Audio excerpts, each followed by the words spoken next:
هني يا معلم. الله يهنيك. مسموع عنكم؟ مسموع. لماذا هذا؟ لماذا هذا؟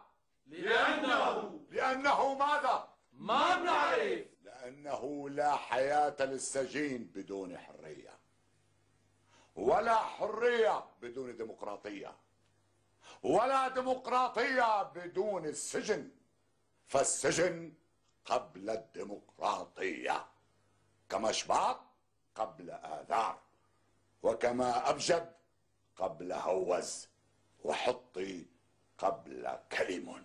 ألف هاء حاء كاف أبجد هوز حطي كلم. لماذا هذا؟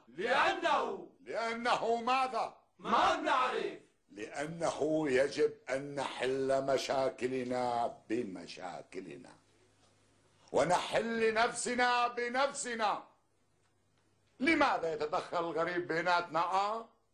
قولوا ليش؟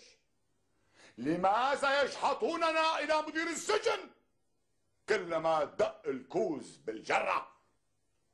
نحن الكوز ونحن الجرة. نحن الكوز ونحن الجرة. نحن الكوز ونحن الجرة. ولذلك أعلن قيام الحكم الذاتي في هذا القاووش، ومن هذا القاووش لن نلجأ من الآن فصاعد إلى مدير السجن لنحل مشاكلنا التي هي مشاكلنا وليست مشاكله، ولا إلى مجلس الأمن، ولا إلى هيئة الأمم.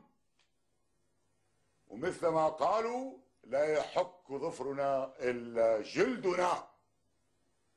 لنتصارع، لنتعاون، لنتحاور بالبؤس وغيره سواته، حتى نجعل من القاووش مرتعا للحرية الحقيقية والسلام.